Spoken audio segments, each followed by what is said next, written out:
The movie opens with two sisters, Spider and Jessie, tearfully watching the lifeless body of their mother, Jessie, who has just succumbed to a drug overdose. The girls lift the dead body with all their strength and carry it to a nearby shed, where they hide it inside a trunk. A distraught Jessie then gives her mom a final kiss, before taking her locket as a memento. Afterward, Spider tells Jessie that they can't tell anyone about their mother's death, because if they do, they will be placed in separate foster homes. Spider assures her that she would rather die before anyone can break them apart. Later, the girls are having breakfast when, suddenly, their mom's phone starts ringing. Spider notices that it's someone called Reese, but she doesn't pick it up. They then head for school, but Spider notices that Jessie is still wearing their mother's locket, and that others may become suspicious, so Jessie reluctantly removes it. Upon arriving at school, Spider again warns her little sister not to tell anyone their secret, to which Jessie agrees. But Spider herself can't hold it in and tells everything to her best friend, Alexis, who is shocked by the revelation. Alexis worries that people might notice Jessie's absence, but Spider reveals that her mom barely even made it to the front porch in the past few months. In the evening, Jessie is dropped off at home by a friend's grandma, which makes Spider mad. She scolds her sister for accepting the ride, warning that they could have come inside and discovered the truth. At night, Spider decides to make dinner, but notices that they barely have any food. They eat what little they can find, but Spider reassures Jessie not to worry because they will receive the monthly welfare in 6 days. Just then, someone pulls over outside, and Spider realizes it's her mother's boyfriend, Reese. When he demands to see Jessie, she quickly tells him that mom left an hour ago in a car with another woman. This makes Reese angry, and he instructs her to have her mother call him before he finally leaves. This incident leaves the sisters extremely terrified, and Jessie says that he will keep coming back. Later, Spider finds Jessie in the shed, crying next to their mom's body, and comforts her. She reassures her that Reese is a drug addict, and all he cares about is drugs. Once he realizes that their mom isn't interested in him, he will eventually move on to someone else. Days later, the girls finally receive the welfare money on their mother's card, so the two head to the supermarket and buy lots of snacks. They sit outside and excitedly enjoy the food, right when the supermarket cashier, Cody, arrives and takes their picture. An annoyed Spider accuses him of being a pervert and tries to delete the pictures, but soon realizes it's not a digital camera. Cody then takes his camera back and walks away, as his break is over. Upon returning home, Jessie asks how much welfare money they get each month, and Spider tells her it's almost $600 for the 3 family members. The next morning, they get another call on their mom's phone, which Spider ignores again. But they soon receive a voicemail, and it turns out to be from CPS worker, Paula, who is on her way to investigate if Jessie is taking proper care of the kids. Upon hearing this, the sisters are terrified and quickly rush to clean their mother's room, which is a complete mess. While cleaning, they find a teaching certificate, and Spider reveals that their mom used to be a teacher a long time ago, which Jessie finds hard to believe. Spider then decides to say that their mom is at a job interview at a bank, but Jessie points out that her car is still outside. The girls quickly rush out to move the vehicle, but the bigger problem is that Spider doesn't know how to drive. Jessie reminds her of how they operate the go-kart car, after which Spider somehow drives and manages to hide the vehicle. Soon enough, Paula shows up, and Spider claims that their mother is at a job interview at a bank, though she can't remember which one. They also describe how responsible their mother is, and how well she cares for them. Paula then inspects the refrigerator and the cabinets, which is full of food. Jessie's clean room also appears to reassure her. She then finally leaves the house after telling the sisters to have their mom call her. Afterward, Jessie worries that Paula might come again, but Spider reminds her that they've had many caseworkers till now, none of them even lasted a year, so it will be someone different next time. Elsewhere, we meet a local sheriff, Ben, who is investigating an accident involving 2 addicts who crashed while driving under the influence. The heartbreaking part is that they had 2 small kids in the back seat, who fortunately survived. In the evening, Ben returns home and finds Spider with Alexis, who turns out to be his daughter. Spider then has dinner with the family and mentions that she will take the bus since her mom is busy tonight. but Ben refuses to let her go alone and offers her a ride since it's very dark and unsafe. Soon, they arrive in front of Spider's house, where Ben reveals that he and JC were classmates in school. Ben wants to go inside to talk to her, but Spider explains that her mom is extremely nervous about her interview tomorrow and doesn't want any visitors. Once she gets inside, Jessie scolds her, saying she can't even bring her friend's grandma, while Spider lets the sheriff drive her home. That night, Spider apologizes to Jessie, saying she messed up earlier, and this surprises the little girl, as she has never heard her sister apologize before. Here Jessie suddenly becomes sad and asks her sister how long they can go on living like this. The next day, Spider goes to inquire about bus ticket prices, and when the receptionist asks her age, she nervously replies 15. The woman realizes that Spider is trying to run away and warns her that it's much harsher out there for girls like her. She even offers to call for help if needed, but Spider says nothing and rushes out frantically. Later, she arrives at the supermarket, where she runs into Cody again. He gives her the picture he took of her days ago, which makes her smile. He then invites her to hang out and take pictures sometimes, but Spider outright refuses him. That night, Jessie finds the picture Cody had taken and begins teasing her sister, asking if they've been hanging out. Spider admits that he invited her to hang out, but she refused since she doesn't want anyone prying into their business. However, Jessie insists she give him a chance and tells her not to be so afraid to have a little fun in life. The next day, Spider finally accepts Cody's invitation and goes on a motorcycle ride with him. Along the way, he stops at a motel to meet a man named Dennis and hands him some pictures. The two soon arrive at a forest, where Cody teaches Spider how to use a camera and take photographs. Meanwhile, Ben arrives at Spider's house to check on her mom, but no one answers the door, which is locked tight. He spots JC's car nearby, which makes him suspicious. His attention is then drawn to the nearby shed, but before he can investigate, he's called away to respond to an emergency. Elsewhere, Spider visits Cody's darkroom, where she observes his photographs of different people. She notices Dennis in one of the pictures and asks about him.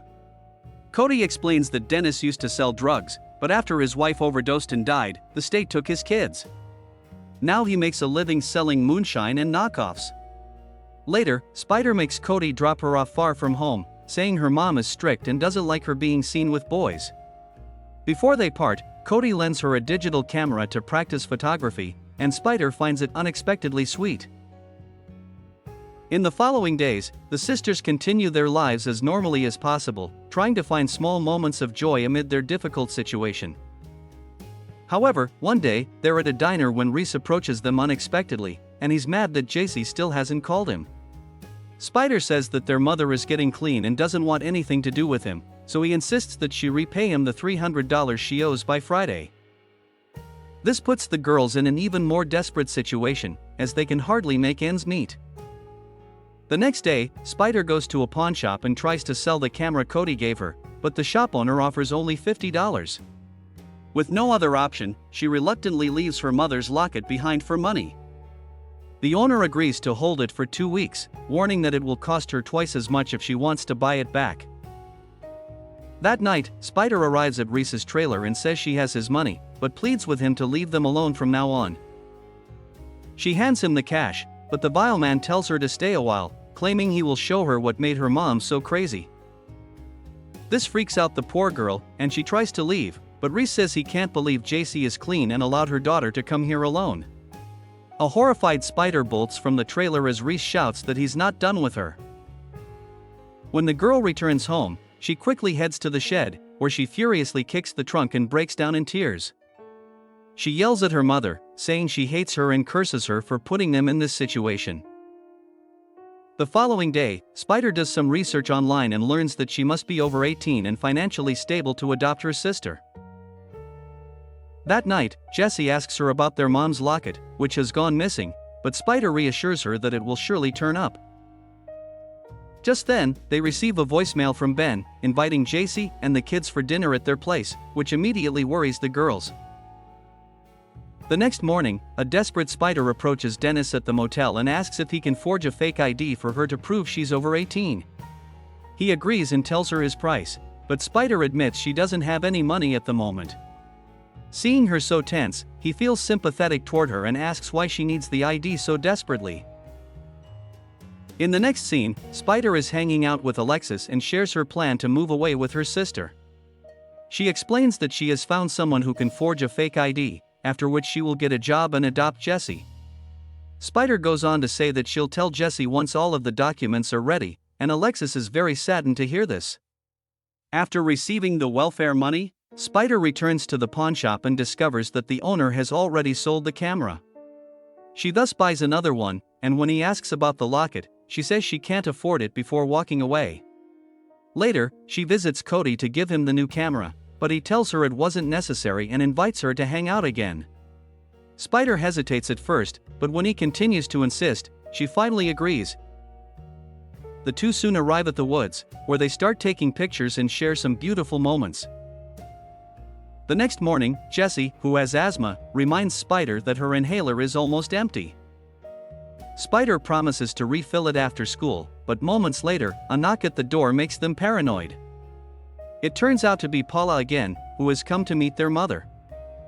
She even enters the house through the back door but finds the house empty. Soon, Paula notices the shed and tries to enter, but it's locked, and we see the sisters hiding inside. The woman warns that if she doesn't hear from Jesse by the end of the day, she will call the sheriff. Afterwards, an exhausted Jessie suggests that maybe they should tell the CPS everything, since she's tired of living this way. But Spider orders her to stay quiet and immediately rushes to find Dennis to get the fake IDs. Unfortunately, she can't find him, as he's in court today to fight for the custody of his children.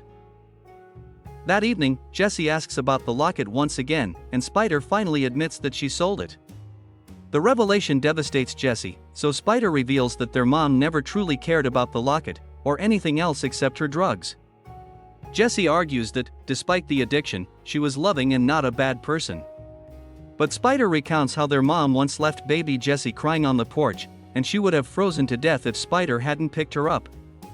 She also reveals that Jessie's asthma was caused by their mother's drug use during pregnancy, which damaged her lungs. However, Jessie refuses to believe any of it and runs outside while breaking down in tears. She soon struggles to breathe, but when she reaches for her inhaler, she discovers it's empty. Shortly after, Spider finds her unconscious on the ground and immediately goes into panic mode. She calls 911, but learns the ambulance will take some time to arrive, so she drives to the hospital herself. The doctor immediately begins treating Jessie but refuses to provide any updates without a parent or legal guardian present. Not long after, Ben, who was called by the hospital, arrives and speaks with the doctors. He then informs Spider that her sister is fine, causing her to break down in tears. She blames herself for forgetting to refill the inhaler, but Ben reminds her that she is Jessie's sister, not mom.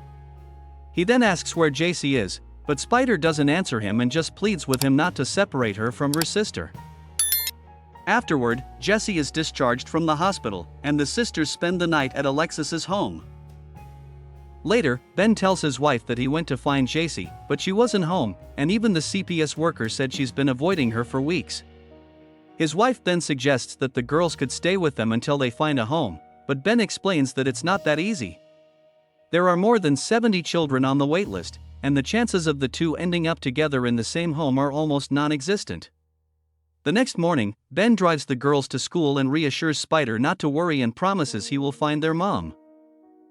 Once he leaves, Spider reveals her plan to leave today, so Alexis hands her some money, and the two share a heartfelt goodbye. Spider then rushes to Dennis' place to collect the fake ID, after which she swiftly picks up Jessie from school.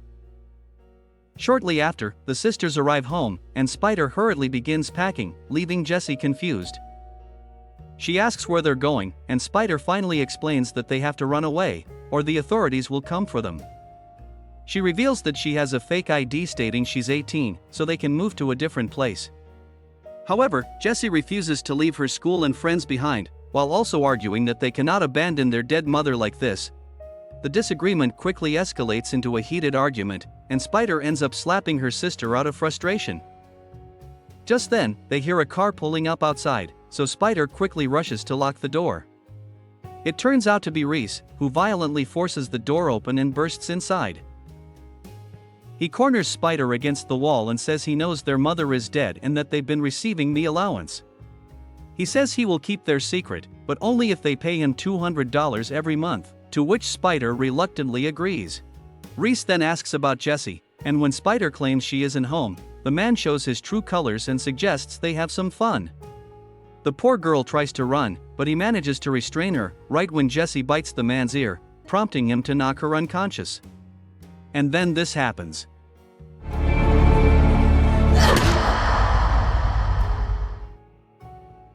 A while later, Jessie regains consciousness on the lap of her sister, who tells her that Reese is gone. Jessie says she doesn't want to leave, so a tearful Spider assures her it's fine and apologizes. In the next scene, the police arrive at their home, and it turns out the girls have decided to finally reveal the truth. Spider asks Ben if what she did was wrong, but he reassures her that all she tried to do was keep the family together, and there's nothing wrong with that. Days later, JC's funeral is held, and both sisters tearfully place flowers on the coffin. Cody later comes to comfort Spider through her grief. Later, Spider clutches her mother's locket, which she has retrieved, and finds inside a picture of herself and Jessie as babies. The movie ends as she places the locket around her neck, implying that she has finally forgiven her mother and found peace in the midst of her grief. Thus, we reach the end of this movie. Thanks for watching. If you like the movie, support us. Don't forget to subscribe for more movie recaps. See you in the next movie. Goodbye.